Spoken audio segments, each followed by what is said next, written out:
Welcome to big TV. నేను Sartaj. Present నేను ఎక్కడున్నాను అనేది నేను మీకు చెప్తాను. చెప్పిన వెంటనే మీరు సూపర్ ఎక్సైటెడ్ అయిపోతారు. యాక్చువల్లీ లోపలికి వెళ్ళి చూడడానికి నేను కూడా ఎక్సైటెడ్.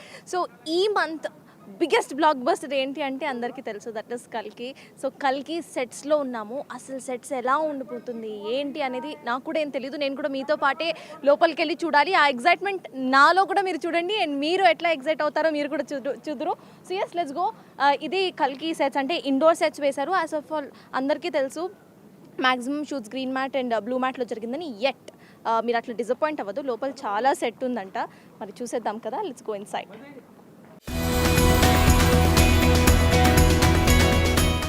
కల్కిలో మీరు ఎవరికి బాగా ఫ్యాన్ అయ్యారు? ఆబ్వియస్లీ ప్రభాస్కి అందరూ ఫ్యాన్సే. బట్ టాలీవుడ్లో ఇంకొక బిగ్గెస్ట్ ఫ్యాన్ బేస్ అమితాబ్ బచ్చన్కి ఈ సినిమాతో ఏర్పడింది. మరి అమితాబ్ బచ్చన్ని ఫస్ట్ చూద్దాము. ఆయన అంత హైట్లో కనిపించినప్పుడు స్క్రీన్లో నేనైతే సూపర్ ఎగ్జైటెడ్ అయ్యాను. అసలు దాన్ని ఎట్లా చేశారు ఏంటి అనేది secondary. But look at it, Amitabh Bachchan ఒక లైఫ్ సైజ్ అమితాబ్ బచ్చన్. అంటే నిజంగా అశ్వత్థామ ఎలా ఉంటారో మూవీలో అలానే కనిపించారు అమితాబ్.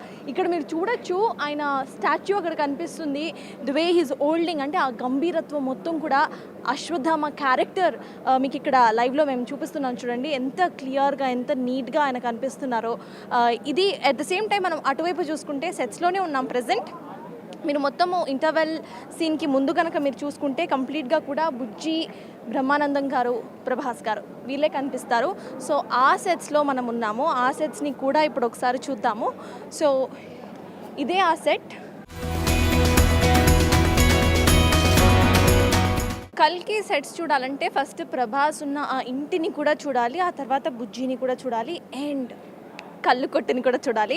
మరి ఫస్ట్ ఈ స్టెప్స్ ఎక్కేద్దాము. ఈ స్టెప్స్ ఎక్కేస్తే మీకు మొత్తం ఆ సిటీ మొత్తం కూడా కనిపిస్తుంది. So yup, here. సిటీ కనిపిస్తుందా? ఆ వైబ్ వస్తుందా మీకు? ఆల్రెడీ సిటీని చూస్తుంటే బుజ్జి కూడా కనిపిస్తుంది కిందకి చూస్తే కొంచెము. సో కంప్లీట్గా ఇక్కడ మొత్తం మీకు సిటీ కనిపిస్తుంది. పైన థ్రెడ్ స్పాట్ అంటే చిన్న చిన్న షాప్స్ లాగా కూడా ఇక్కడ డిజైన్ చేశారు. సో మీరు చూస్తే మొత్తం మెటల్. ఇక్కడే ఆ ఫైట్ జరిగింది, మీకు గుర్తుందా? వాళ్ళు బాడీ గార్డ్స్ బౌంటీ కోసం వాళ్ళు ఫైట్ చేస్తారు. సో ఇదే ఆ ఏరియా, ఫైట్ చేసిన ఏరియా. ఆ బ్రిడ్జ్ గుర్తుందా? అక్కడే ఇద్దరు పై నుండి కిందకు పడతారు కదా, ఆ షాట్ తీసిన ఏరియా అదే. సో ఆ బ్రిడ్జ్ కూడా మీకు నీట్గా కనిపిస్తుంది. మొత్తం ఇటు నుండి మీరు చూసుకుంటే అక్కడ వాళ్ళు ఎక్కి ఈ బ్రిడ్జ్ మీదకి వాళ్ళు నడిచిన ఆ విజువల్స్ మొత్తం ఒకసారి మీరు అట్లా రీకలెక్ట్ చేసుకోండి. మీరు కంప్లీట్గా ఆ విజువల్స్ అన్నీ కూడా ఇక్కడ మీకు కనిపిస్తాయి. సో ఆ బ్రిడ్జ్, ఇక్కడ కింద వాక్ ఏరియా, అటుకి ఇటుకి కంబైన్ చేసిన వాక్ ఏరియా అండ్ ఆ బ్రిడ్జ్ చాలా ఇంపార్టెంట్. అక్కడే మేజర్ ఫైట్ సీక్వెన్స్ అనేది జరిగింది. బ్రిడ్జ్ ఇరిగిపోయింది, మీకు గుర్తుందో లేదో. సో పెద్ద పెద్ద సుమో కైండ్ ఆఫ్ క్యారెక్టర్స్ని తీసుకొచ్చి పై నుండి కింద పాడేయటం అవన్నీ జరిగింది అయితే ఆ బ్రిడ్జ్లోనే. అండ్ ఫస్ట్ సాంగ్ కూడా ఇక్కడే వస్తుంది. నెక్స్ట్ మీరు కొంచెం కింద చూసుకుంటే నా ఫేవరెట్ బుజ్జి కనిపిస్తుంది. నా ఫేవరెట్ అని చెప్తే ఫీల్ అవుతారేమో, అందరి ఫేవరెట్ బుజ్జి కనిపిస్తుంది. మరి బుజ్జి దగ్గరికి కూడా వెళ్ళి ఒక క్లోజర్ లుక్ అయితే వేద్దాము. ఫస్ట్ అయితే ఈ సిటీ మొత్తాన్ని మీరు చూసేయండి. So this is the city way Prabhas has shot all the shots actually. So ఈ సిటీ నుండే మనకి ఫస్ట్ ఇంటర్వెల్ ముందు భాగం మొత్తం కూడా షూట్ చేశారు. అక్కడ ఆ బ్రిడ్జ్ ఇక్కడ హైలైట్. కల్కిలో చూసిన క్యామియోస్ గుర్తున్నాయా? క్యామియోస్ అన్నిట్లో మీ ఫేవరెట్ ఏంటి? అందరూ ఫేవరెటే అని చెప్పకండి. హౌవెవర్ అందరూ ఫేవరెటేనా? నాకు ఆర్జీవి గారు వచ్చినప్పుడు స్క్రీన్లో ఆ విజిల్స్ థియేటర్లో అబ్బా అసలు ఆ స్క్రీన్ మొత్తం ఒక రేంజ్లో దద్దరిల్లిపోయింది అనుకోండి. మరి ఆర్జీవి గారు ఎక్కడ క్యామియో చేశారో అది చూపించకపోతే ఎలా? అది ఇక్కడే. సో అది ఈ కళ్ళు కొట్టు. ప్రస్తుతానికి ఇక్కడ కళ్ళు లేదు కానీ ఆర్జీవి కూడా లేరు కానీ, బట్ ఆయన ఆ క్యామియోన్ ప్లే చేసిన ఆ ప్లేస్ కాబట్టి మీకు చూపించాలి. సో చూసారా నేను ఎంత ఎగ్జైట్ ఫీల్ అవుతున్నానో మీరు కూడా అంతే ఎగ్జైటెడ్గా ఫీల్ అవుతున్నారో నాకు అర్థమవుతుంది. కానీ మీరు ఇక్కడికి రాలేరు కాబట్టి నేనే ఆ ఎగ్జైట్మెంట్ మొత్తాన్ని తీసుకొని చూపిస్తున్నాను. సో ఇదే ఆ కళ్ళు కొట్టు. ఇక్కడే ఆర్జీవి గారు అను ప్రభాస్ ఇద్దరు కనిపించింది.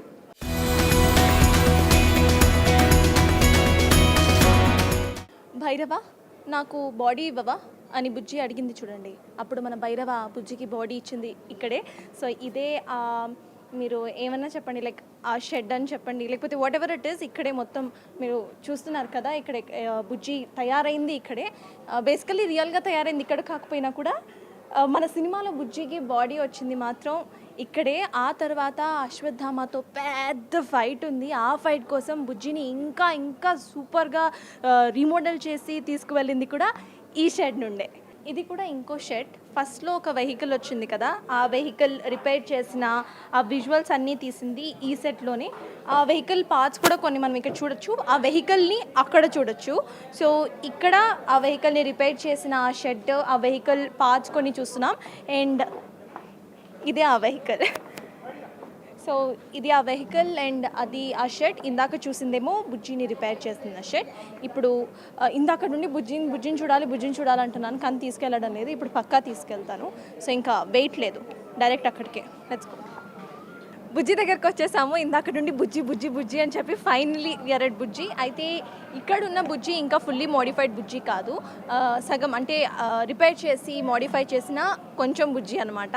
బుజ్జి ఎక్కడ టూర్స్ తిరుగుతుంది మీ అందరికీ తెలిసిందే. So this is half part of it. ఇందాక 2 షెడ్స్ మనం చూసాము, ఎక్కడెక్కడ వెహికల్స్ని మోడిఫై చేశారో ఆ షెడ్స్ని చూసాము. సో ఇక్కడే ఇక్కడ వచ్చేసి మనకి బుజ్జి హెడ్ వస్తుంది అండ్ ఇవన్నీ కూడా స్టీరింగ్స్ అవన్నీ. సో వెహికల్ నాలెడ్జ్ బాగా ఉన్న వాళ్ళకి ఇవన్నీ బాగా తెలుస్తాయి. లోపల మొత్తం నేనైతే సూపర్ ఎగ్జైటెడ్ ఉన్నా. మీరు అటు చూసారా, ఒక్కొక్క వీల్ ఎంతలా ఉందో, ఆల్మోస్ట్ ఒక మనిషికి ఒక సగం హైట్లో ఉంది. ఇంకా విత్ చూస్తే నాకంటే లావుగా వీలే ఉంది. సో బుజ్జి అయితే ప్రెసెంట్ టూర్స్లో ఉంది. మరి మనకి ఆ బుజ్జి భాగ్యం దొరకకపోయినా బుజ్జిలో ఒక సగం పార్ట్ ఆ విజువల్ అయితే మనకు దొరికేసింది. వాట్ ఎవర్ ఇక్కడ మొత్తం స్విచెస్ ఉన్నాయి ఇక్కడ చూస్తే. అండ్ ఇటువైపు మనకి స్టీరింగ్స్ ఉన్నాయి. బుజ్జి ప్రస్తుతానికి ఇక్కడ లేదు, బుజ్జి రెస్ట్ తీసుకుంటుంది. బట్ బుజ్జి వెహికల్ అయితే, బుజ్జి బాడీ అయితే మనతో పాటు హాఫ్ మోడిఫైడ్ ఉంది. సో ఇదన్నమాట బుజ్జి బాడీ. వెనక మీరు చూడొచ్చు మొత్తం మెకానిజమ్స్ అన్నీ కూడా మీకు కనిపిస్తున్నాయి. ఆ వీల్ కనిపిస్తుంది. ఈ వెహికల్లో హైలైట్ బుజ్జి బాడీ, ఇక్కడ కూర్చునే స్పేస్ అండ్ వెనక ఉన్న ఆ పెద్ద రోలింగ్ వీల్. ఆ వీల్ని కూడా చూద్దాము. ఆ వీల్ని చూస్తే బుజ్జిని కంప్లీట్గా కవర్ చేసినట్టు అయిపోతుంది. అండ్ 360 డిగ్రీస్లో ఈ బుజ్జి బాడీ వ్యూని కూడా మనం చూద్దాం.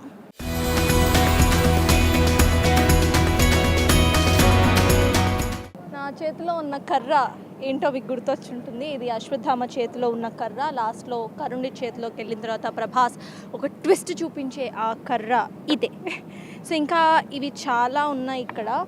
మీకు గుర్తుంటే ఇది వచ్చేసి అక్కడ రెబెల్స్ పట్టుకునే ఒక కర్ర ఉంది కదా, అది ఇదే. త్రిశూలం లాగా ఉంది కంప్లీట్గా. సో ఇంకా ఓ గాడ్ చాలా వెయిట్ కూడా ఉన్నాయి. ఈ విల్లు గుర్తుందా, లాస్ట్లో కమల్ హాసన్ ఎత్తుతారు, అది ఈ విల్లే. ఈ విల్లు గురించే చాలా ఎలివేషన్ కూడా ఇస్తారు. ఈ విల్లుతోనే నెక్స్ట్ పార్ట్లో కూడా చాలా సీక్వెన్సెస్ కనిపిస్తాయి, అది ఈ విల్లే. దీని మీద మీరు కార్వింగ్స్ కూడా చూడొచ్చు, ఎంత డీటెయిల్డ్గా ఆ కార్వింగ్స్ చేశారో. దేవుడి యొక్క విల్లు అంటూ కూడా ఈ విల్లుని చూపించారు వాళ్ళు సినిమాలో. అట్లా ఇంకా చాలా ఉన్నాయి ఇక్కడ, ఒక్కొక్కటిగా చూసుకుంటూ వెళ్తాం. చాలా వెయిట్ కూడా ఉన్నాయి. ఇవి మీకు గుర్తున్నాయో లేదు ఒకసారి గెస్ట్ చేయండి. గుర్తొచ్చిందా? ఇవి హాలోగ్రామ్స్ కోసం వాళ్ళు చేతిలో పట్టుకొని ఇట్లా వేస్తారు కదా, అవి ఇవే. ఇంకా అలా చాలా ఉన్నాయి. ఇది గుర్తుందా, శంబాల చక్ర ఇది. అండ్ అలా చాలా ఉన్నాయి. ఇక్కడ అన్ని ప్రాపర్టీస్ కూడా ఇక్కడ రాసున్నాయి చూడండి. రైడర్స్ గన్స్ ఉన్నాయి, వెపన్స్ ఉన్నాయి. ఇక్కడ కొన్ని అక్కడ మిసైల్స్ లాంటివి లాంచ్ చేస్తారు కదా, అట్లాంటి కొన్ని వెపన్స్ ఉన్నాయి. అటువైపు ప్రాపర్టీస్ కూడా మీరు ఒకసారి చూస్తే, ఇది చిలుక గుర్తుందా, చిలుక జ్యోతిష్యం చెప్పే చిలుక ఇది. ప్రజెంట్ ఇక్కడ ఏదో అంటుకొని ఉంది, దట్స్ ఓకే. సో ఇదే ఆ చిలుక. ఈ చిలుక ఎస్ గుర్తొచ్చిందా, ఈ చిలుక జ్యోతిష్యం చెప్పే చిలుక ఇదే, ఆ రోబోట్ చిలుక. అండ్ ఇది గుర్తుందా, ఇలా పట్టుకొని లాక్ చేస్తారు కదా, దాట్ ఈస్ దిస్ ఓన్లీ. నేనైతే చాలా చాలా ఎగ్జైటెడ్గా ఫీల్ అవుతున్నాను ఒక్కొక్క వస్తువు పట్టుకుంటుండే. ప్రతిదీ కూడా సినిమాలో ఉంది, మీరు గమనిస్తే. ఇదొకటి బాడీకి వాళ్ళు వేసుకునే ఒక కైండ్ ఆఫ్ థింగ్స్. అండ్ ఇక్కడ అన్నీ కూడా మీకు కొంచెం పెద్ద యూటిలిటీస్ వాళ్ళు ఏవైతే వాడారో అవన్నీ కూడా ఉన్నాయి. ఇటు కూడా ఉంది చూడండి, ఈ బాల్స్, హ్యాండ్ కవ్స్ ఉన్నాయి. ఇందాక నేను చూపించిన హ్యాండ్ కవ్స్లో 2 హ్యాండ్ కవ్స్ ఇవన్నీ కూడా వెపన్స్, వాళ్ళు వాడిన వెపన్స్ అన్ని, రైడర్ వెపన్స్. అండ్ వాళ్ళు వాడిన అన్ని వెపన్స్ కూడా ఇక్కడే ప్లేస్ చేశారు. నెక్స్ట్ ఇక్కడికి వస్తే ఇది మీకు గుర్తుందా, ఇవన్నీ కూడా అక్కడ సుప్రీం యస్కిన్ దగ్గర ఉండే వస్తువులన్నీ ఇవి చూసే కదా ఆయన చెప్తారు ఇదేంటి అదేంటి అని చెప్పేది. ఇవన్నీ కూడా ఆ గ్రంథాలు అనమాట. అక్కడ ఒక పెద్ద ఆయన చెప్తుంటారు కదా, ఆ గ్రంథాల యొక్క ఆ నమూనాలన్నీ కూడా ఇక్కడ ప్లేస్ చేయడం జరిగింది. ఇవన్నీ కూడా అవే పురాతన గ్రంథాలు కైండ్ ఆఫ్ థింగ్స్. ఇక్కడ చూడండి, ఇవన్నీ తాళపత్రాలు, ఇవన్నీ కూడా మీకు మూవీలో చూపిస్తారు. ఇవన్నీ చదివిన తర్వాతే మళ్ళీ కృష్ణుడు రీబర్త్ తీసుకుంటున్నారు అనేది మనకు చెప్తారనమాట. ఆ విల్లు చూసినప్పుడు మొత్తం కూడా ఇవే వస్తాయి. ఇవన్నీ మీకు చూడండి, ఇవన్నీ కూడా ఆ ఈ బుక్స్ని ఆయన తిరగరాసి ఆ తాళపత్రాలను ఓపెన్ చేసి ఇట్లాంటివన్నీ కూడా చూసి ఇది కూడా మీకు చూపిస్తారు మూవీలో. విజువల్లో మనం చూస్తే ఇది మొత్తం ఈ చక్రాస్ అన్నీ కూడా మనకు చూపిస్తారు. సో ఇది మొత్తం కూడా భానీ మ్యూజియం అంట. సో ఇవన్నీ కూడా అందులో ఉన్నాయి.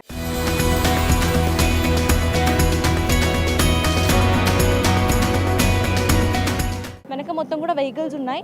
ఇది కల్కిలో ఆటో వెహికల్ గుర్తుందా, ఆ వెహికల్ ఇదే. సో ఇది కల్కిలో వాడిన ఆటో వెహికల్. బాగుంది కదా. ఇంకా మనం ఇక్కడ చూస్తే వాళ్ళు వేసుకున్న డ్రెస్సెస్ని కూడా ఇక్కడ పెట్టారు. ఈ సెట్స్లో వాళ్ళు ఎటువంటి డ్రెస్సెస్ వేసుకున్నారో ఆ కైండ్ ఆఫ్ డ్రెస్సెస్ ఉన్నాయి. ఇది వచ్చేసి మోనో బైక్.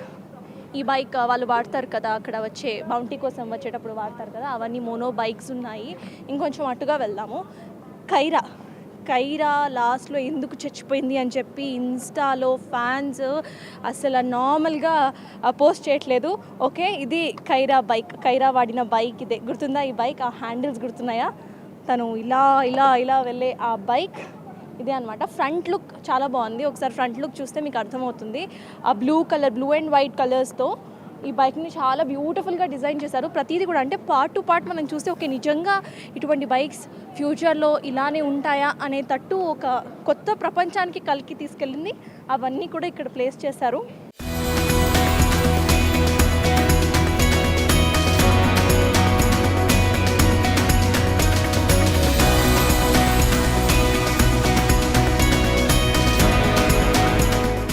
ఇంకో వెపన్ నా చేతిలోకి వచ్చింది. అండ్ ఈ జైజాంటిక్ వెహికల్, దీని క్రేన్ వెహికల్ అంటారు. అండ్ ఇక్కడ మనం వీళ్ళని కూడా చూడొచ్చు. వీళ్ళు సుప్రీం యాస్కిన్ మనుషులు. వాళ్ళ డ్రెస్సింగ్ అటైర్ అవన్నీ కూడా కనిపిస్తుంది కదా. ఆ బ్రౌన్ కలర్ లెదర్ డ్రెస్సెస్లో వాళ్ళు కనిపిస్తారు కదా, ఆ డ్రెస్సింగ్ అటైర్ ఇక్కడ కనిపిస్తుంది. అండ్ అది క్రేన్ వెహికల్. ఓకే, ఇది 7 యూనిట్స్. అట్లా ఇక్కడ చాలా ఉన్నాయి. ఇది వాళ్ళు అక్కడ కల్కి మూవీలో చూపించిన తినుబండారాల యొక్క వెహికల్ ఇదే అనుకోవచ్చు. చూడండి ఎంత ఎస్థెటిక్గా ఉన్నాయి కదా. Like I mean love with it. Complete aesthetic vibes ఇక్కడ కనిపిస్తున్నాయి. ప్లేట్లో వస్తువులన్నీ కూడా వేసి ఫిలాల్ ఇవన్నీ కూడా డూప్ అయినా కూడా ఆ వైబ్ మీకు కనిపిస్తుంది. ఇక్కడ పాన్ కలిపే బౌల్స్ లాంటివి, జెల్లీస్ అవన్నీ కూడా ఇక్కడ ప్లేస్ చేశారు. సో నెక్స్ట్ అలా ముందుకు వెళ్దాము. ఇంకా చాలా వెహికల్స్ ఇక్కడ కూడా మన కోసం వెయిట్ చేస్తున్నాయి. ఇది శంబాలాలో వాళ్ళు వేసుకున్న డ్రెస్సింగ్ స్టైల్, కొంచెం మాంగ్ స్టైల్లో డ్రెస్సింగ్ చేస్తారు కదా వాళ్ళు. ఇది శంబాలాలో వేసుకున్న డ్రెస్సెస్. ఇది అందులో వాడిన రిక్షా వెహికల్, కల్కిలో వాడిన రిక్షా వెహికల్ ఇది. అండ్ ఇది కూడా శంబాలాలో వేసుకునే ఒక కైండ్ ఆఫ్ డ్రెస్సే. ఇటు వెళ్దాం. ఇది బౌంటీ వెహికల్. ఇది అందరికీ నచ్చిన వెహికల్, చాలామంది దీనికి ఫ్యాన్స్ ఉన్నారు. ఇది బౌంటీ వెహికల్. చూడడానికి కంఫర్టబుల్గానే ఉంది, కానీ ఇప్పుడు నేను ఎక్కలేను. నెక్స్ట్ ఇంకో వెహికల్ కూడా ఉంది ఇక్కడ. దిస్ ఎగ్జైట్స్ మీ. ఇది మీకు గుర్తుందా? బౌంటీ కోసం అక్కడ కొట్టేసి వెళ్ళినప్పుడు వీళ్ళతోనే ప్రభాస్ని కొట్టించే ప్రయత్నం చేస్తారు.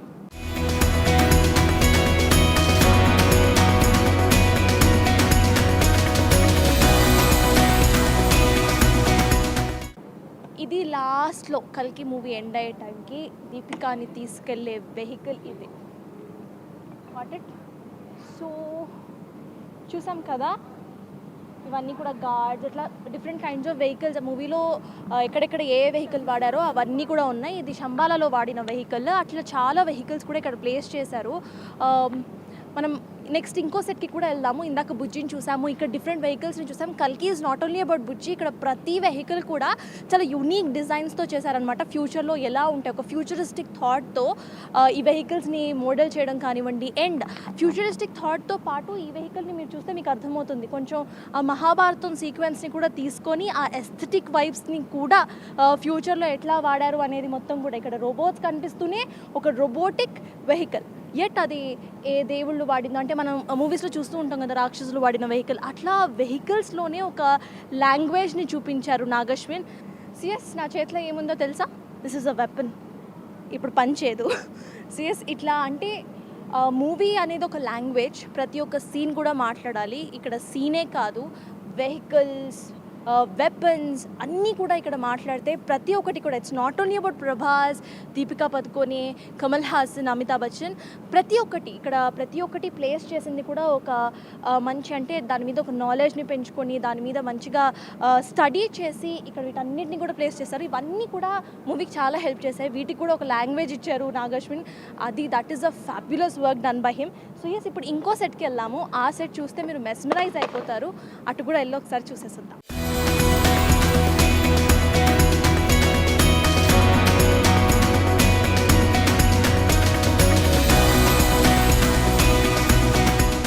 కష్టపడి పైకి ఎక్కాను. ఎందుకు ఎక్కాను కాస్త అలా పైకి చూస్తే తెలుస్తుంది. అది మానస్ బోట్. ఈ బోట్ మీకు అందరికీ గుర్తుండే ఉంటుంది. లాస్ట్లో పెద్ద ఫైట్ సీక్వెన్స్లో దీపికాని తీసుకెళ్ళిపోయే మానస్ బోట్ ఇదే.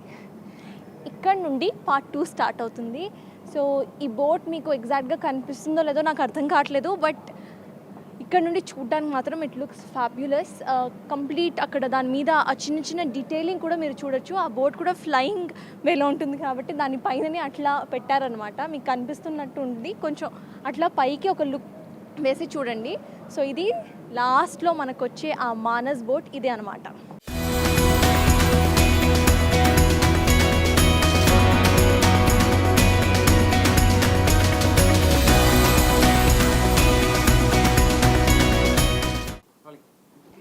సిఎస్ కాశీలో ఉన్నాము, అంటే కల్కి కాశీలో ఉన్నాము. మరి ఇక్కడ ఒకసారి ప్రాపర్టీ డిజైనర్తో కూడా మాట్లాడదాము. అసలు ఏ వస్తువు ఎందుకు డిజైన్ చేశారు, ఎక్కడ వాడారు, థాట్ ఎలా వచ్చింది, ఆ థాట్ని వీళ్ళు యాక్చువల్ షేప్ ఎలా ఇచ్చారనేది ఆయనతో మాట్లాడదాము. So yes, we have Kittu గారు, ద ప్రాపర్టీ డిజైనర్. హలో అండి, you waiting for me to call కదా? ఓకే. సో కాశీ మాకు అర్థమవుతుంది, కొన్ని మేము రిలేట్ కూడా చేయగలుగుతున్నాం. కానీ కొన్ని వస్తువులు డిజైన్ చేసేటప్పుడు మనకు ఒక వ్యూ, ఒక విజన్ ఉంటుంది. అది డిజైన్ చేయడం చాలా కష్టంగా ఉంటుంది. అట్లా మీరు ఏమైనా ఫేస్ చేశారు? యాక్చువల్గా కొన్ని వర్కింగ్ ప్రాపర్టీస్ కావాలంటారు, కొన్ని డమ్మీ ఉంటాయి. వర్కింగ్ ప్రాపర్టీస్ అంటే కొత్త డిజైన్ మార్కెట్లో దొరికేటి కాకుండా మనం కొత్తగా చేయాలి. అది టైం ఉండదు, మనకు రేపే షూట్ ఉంటుంది, చాలా ఇబ్బందిగా ఉంటుంది అనమాట. ఆన్ టైంలో కావాలి, కొన్ని కావన్నమాట. కానీ లాస్ట్ వరకు కూడా మేము మ్యాక్స్ దాన్ని ట్రై చేసేసి వర్కింగ్ ప్రాపర్టీ తయారు చేసేసి సార్ ఏది అడుగుతారో దానికి తగ్గట్టు ఇచ్చేదన్నమాట. సెట్స్ మొత్తం చూస్తే నాగశ్విన్ గారు ఒక కల్కి అంటే కాశీని ఎట్లాగా ఇమాజిన్ చేసుకున్నారో, ఫ్యూచర్లో ఎలా ఉంటుందని ఆయన ఇమాజినేషన్కి తగ్గట్టు ఆ సెట్స్ అట్లా దిగిపోయాయి. సో ఎప్పుడైనా నాగశ్విన్ గారు అరిచారా, నేను అందిది కాదు, నేను ఇంకోటి చెప్పాను, అట్లా ఎప్పుడు అవ్వలేదా? మీరు ఆయన విజన్ అట్లానే డ్రాప్ చేశారా? ఎప్పుడు సైలెంట్గానే ఉంటాడు, ఎప్పుడు కూడా ఎవరిని ఒక మాట అన్నారు. అండ్ మీరు డిజైన్ చేసిన ప్రాపర్టీస్ ఇవన్నీ ఏవైతే ఉన్నాయో వాటిలో ఎప్పుడు కూడా ఈ మిస్టేక్ ఉంది, ఇంకొకసారి కరెక్ట్ చేసుకొని రండి చెప్పాడు. దాన్ని ఇంప్రొవైజేషన్ ఎట్లా చేద్దాం అనేది చెప్తుండే అనమాట. దీన్ని డెవలప్ ఇట్లా చేద్దాం అని చెప్పేసి వేరే విధంగా కదా అట్లే చెప్తాడు ఎప్పుడైనా. ఒకసారి ఈ స్ట్రీట్స్ని మాకు ఎక్స్ప్లెయిన్ చేస్తారా? యాక్చువల్గా ఇక్కడ మీరున్న ప్లేస్లో ఇది కిచెన్, ఫుడ్ రెస్టారెంట్ అనమాట. రెస్టారెంట్ ఏంటంటే డిస్మెంటిల్ అయిపోయింది, వేరే దగ్గర పెట్టేసాను. అంటే ఇప్పుడు బార్ కౌంటర్ ఉంది కదా, దీంట్లో ఉన్న ప్రాపర్టీస్ మళ్ళీ దానిలోకి షిఫ్ట్ చేసుకుంటాం. అంటే మొత్తం ఒకటే మనం తెచ్చి పెట్టుకోలేం, ఉన్న ప్రాపర్టీస్ ఇక్కడ అయిపోయింది అనుకోండి షూట్, దీన్ని అక్కడ వాడేస్తాం అనమాట. అట్లా ఇది గన్ స్టోర్ అనమాట, పైన గన్ సింబల్ అంతే, గన్ స్టోర్. ఇక్కడ అన్ని జాతుల వాళ్ళు ఉన్నారు కాబట్టి ఇక్కడ హిందీలో రాసిండ్రు, తెలుగులో రాసిండ్రు. ఇక్కడ మనకు ఇదేమో ప్రాస్టిట్యూషన్ ఏరియా, లోపలికి అన్నీ ఉంటాయి అన్నమాట. ఓకే, సో ఇది ప్రాస్టిట్యూషన్ ఏరియా. కానీ ప్రాస్టిట్యూషన్ ఏరియా కూడా బయట బాగా డిజైన్స్ పెట్టారు. కాజులో మనకు కనిపించేటివి ఇవే కదా, దాంట్లో స్కల్ప్చర్స్ అన్ని కూడా చాలా. ప్లస్ ఇది వచ్చేసి విఆర్ రూమ్, ఫైట్ జరిగింది కదా అది. ఇదే సీన్ మళ్ళీ మనకు అక్కడ స్టూడియోలో ఉంటుంది అనమాట, అది కంటిన్యూటీ. ఓకే, అది కంటిన్యూటీ ఇక్కడ అంటే ఇక్కడ నుండి మళ్ళీ 3 కిలోమీటర్స్ అక్కడికి వెళ్ళి అక్కడ షూట్ చేసుకుని మళ్ళీ ఇక్కడికి వచ్చేవాళ్ళ. Very nice. సో ఇది విఆర్ రూమ్, ఇక్కడ ఒక ఫైట్ జరిగింది, బయట నుండి ఇది, లోపల అది. ఇది పాన్ స్టోర్. ఓకే, ఇది అర్థమవుతుంది. పాండబ్బా. అంటే ఇప్పుడు 2898th ఇయర్లో కూడా పాన్ తింటారంటారా? అంటే రేర్గా ఇప్పుడు మనకు అంటే కొంతమందికి అలవాటు ఉంటుంది సిగరెట్ తాగడం కానీ మందు ప్లస్ ఇంకోటి పాన్ తినడం. ఇప్పుడు అవి కావాలంటే రేర్ కదా, ఉన్న దాంట్లోనే సింథటిక్ ఎట్లా తయారు చేస్తారు, సింథటిక్ దాని సబ్స్టిట్యూట్గా అది. ఇదేమో బయోనిక్ స్టోర్. ఇది ఆర్టిఫిషియల్ లిమ్స్ అవి ఉంటాయి కదా, చేతులు కాళ్ళు లేని వాళ్ళకు. ఇంకా అక్కడ ఒకటేమో ఆక్సిజన్ స్టోర్. అది ఫ్యూచర్లో ఆక్సిజన్ కూడా సేల్, ఇప్పుడు కూడా సేల్ అవుతుంది కదా. నాగేశ్వర్ గారు బాగా సైన్స్ టెక్స్ట్ బుక్స్ చదివినట్టున్నారు, ఫ్యూచర్లో ఎలా ఉంటుంది అనేది. ఫ్యూచరిస్టిక్ థాట్ ఎక్కువ ఉంది పాపం ఆయనకి. ఓకే, ఇది నాకు తెలుసు, ఇది మీకు తెలుసు. ప్లస్ ఇంకా కొన్ని రెసిడెన్షియల్ స్ట్రీట్స్ అనమాట ఇవి. ఇదొక ఏరియా అనమాట. లోపలికి వెళ్తే వేరే స్ట్రీట్ వచ్చేసి, కానీ విజువల్గా మనం వేరే దగ్గర చూపిస్తాం అది పాసింగ్ ఏరియాలో. ఇది కూడా ఒకటి కిందకి వెళ్తాం, కాకపోతే కిందకి వెళ్ళిపోతాం అనమాట. ఇదేమో బార్, మీరు చూసింటారు సినిమాలో దుల్కర్ సల్మాన్ కానీ ప్రభాస్ గారు ఇక్కడ కూర్చొని ఇక్కడ సీన్స్ ఉంటాయి అనమాట కొన్ని. అది ప్లస్ ఇక్కడ ఇదేమో ఫైట్ సీన్స్ చాలా జరిగినాయి ఇక్కడ. ఇక్కడ ఇదే ఫైట్ సీన్ మళ్ళీ మనకు అక్కడ స్టూడియోలో ఉంటుంది. నాకు డౌట్ ఉంది, ఇప్పుడు ఇది మొత్తం చక్క కదా, ఇక్కడ ఫైట్ సీన్స్ ఎట్లా షూట్ చేశారు? ఇది ప్యాక్ అయిపోయింది యాక్చువల్లీ. లోపల ఇంకోటి ఉంది, మీకు చూపిస్తాను. ఓకే, ఇది అండర్ గ్రౌండ్ అనమాట. ఇప్పుడు ఈ నుంచి ఇక్కడ కిందకి వెళ్ళిపోతారు, కానీ మళ్ళీ వేరే దగ్గర వేరే రూమ్లో చూపిస్తాం మనం. అర్థమైపోయిందా? సో కట్ కానీ మనకు మాత్రం ఆ కట్స్ ఎక్కడ కనిపించవు. అది ఫ్లోగా ఉంటుంది కాబట్టి. జనరలీ మూవీస్లో చిన్ని కంటిన్యూటీ మిస్సెస్ కూడా వస్తాయి, బట్ ఈ మూవీలో ఎక్కువ నాకంతే ఎక్కువ కనిపించలేదు. అంటే బేసికలీ మనం మూవీ చూసి రివ్యూ ఇస్తూ ఆ కంటిన్యూటీ మిస్సెస్ అట్లా పట్టేస్తాం కదా, ఇక్కడ ఎక్కువ ఎవరైనా ఫైండ్ అవుట్ చేయగలుగుతారు. ఇట్లాంటి మూవీస్లో ఫైండ్ అవుట్ చేయాలంటే సార్కు ఉన్నంత ఐక్యూ అది ఉండాలి వాళ్ళకి. అంటే మనకు లేదని చెప్తున్నారు. ఇదైతే మీరు సీన్లో చూసింటారు, అది చక్ర కింద పడినప్పుడు ప్రభాస్ గారు పట్టుకోవడం, బ్యాక్ సైడ్ నుంచి విష్ణు అవతారం అదంతా కనిపించడం. ఎంత నీట్గా డిజైన్ చేస్తారు అంటే నేను ఫస్ట్ నుండి ఇందాక ఇది ఇంకా చాలా బాగుంది అనమాట. కాకపోతే ఇప్పుడు వర్షం పడి మీరు ఈ సినిమా రిలీజ్ అయ్యే వరకు కొంచెం. ఇప్పుడు నెక్స్ట్ ఇంకో పార్ట్ కూడా ఉంది కదా, అదేమి ఇక్కడ షూట్ చేయరా? అవుతుంది ఇక్కడ కూడా. ఎప్పుడు మనకు ఎక్కడెక్కడైతే సీన్స్ కావాలో మళ్ళీ రీస్టోర్ చేసుకుంటాం. Okay, very nice. ఇవన్నీ కూడా ధమాకులేనా? లేదు, ఫైబర్ ఉంది, ఎండిఎఫ్ ఉంది, స్క్రాప్ ఉంది, అదంతా స్క్రాప్. Very nice. అసలు అంటే ఆ థాట్కి మీరు ఆ రూపం ఇచ్చి చూపించటం అది చాలా కొంచెమే మీకు చాలా రియలిస్టిక్గా ఉంది. ఆ బ్రౌన్స్ బేసికలీ మూవీలో ఆ బ్రౌన్స్ కనిపించినప్పుడు, రస్టిక్గా కనిపించినప్పుడు అంతా చూస్తారు, ఓకే ఎందుకు ఇది ఇలా ఉంది అనేది. అవును, అదే ఆ 2800లో కూడా డల్ అయిపోవడం. ఇంకోటి ఆ స్కల్ప్చర్స్ని కూడా ఎక్కడ మీరు ఫర్గెట్ అవ్వకుండా, ఆ కల్చర్ని ఫర్గెట్ చేయకుండా అన్నిటినీ మీరు ఇంప్లిమెంట్ చేస్తూ ప్రాస్టిట్యూషన్ సెంటర్ని కూడా ఓపెన్ చేస్తారు కాశీలో. Very nice.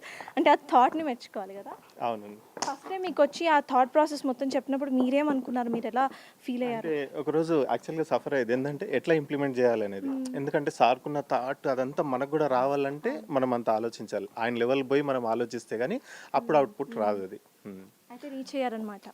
And level of వాళ్ళతో డిస్కషన్ చేసి మాకు ఈ ర్యాంప్స్ కూడా, అక్కడ ఒక ర్యాంప్ ఉంది కదా, అక్కడ ఫైట్ చేసిన ర్యాంప్, కంటిన్యూటీ ర్యాంప్, ఇది ఫైట్ సీన్ ఉంటుంది కదా, ఈ ర్యాంప్, అది ఈ ర్యాంప్ ఆ కంటిన్యూటీ ఇది. సో ఇట్లా ర్యాంప్స్ వేయాలి, దాని మీద ఫైట్ చేయించాలి అన్న థాట్ ప్రాసెస్ కూడా నాగేశ్వర్ గారు. అంటే ఇక్కడ డబుల్ ఫ్లోర్స్ చూపించాలి, ఫ్లోర్ 1 ఫ్లోర్ 2 చూపించాలి. ఫ్లోర్ 1 అక్కడ ఉంది, ఇదేమో గ్రౌండ్ ఫ్లోర్.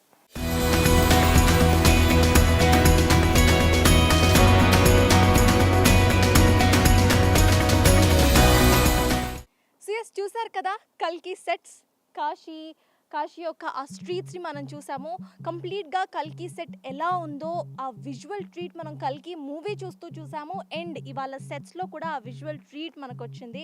సో నాగశ్విన్ ఫ్యూచర్లో కాశీ ఎలా ఉంటుందో ఆయన ఇమాజిన్ చేసుకోవడం కానివ్వండి, లేకపోతే ఫ్యూచర్లో జనాలు ఎలా ఉంటారో ఇమాజిన్ చేసుకోవడం కానివ్వండి, అవంతా కూడా జనాలకు ఒక విజువల్ ట్రీట్ అనే చెప్పాలి. విత్ దాట్ ఇక్కడ వేసిన సెట్స్ కూడా అసలు అద్భుతంగా ఉన్నాయి. ఇటువంటి సెట్స్ మళ్ళీ కల్కి 2లో కూడా మనం చూస్తాము. అప్పుడు కూడా మళ్ళీ కలుసుకుందాం. So that's all for today. Keep watching Big TV.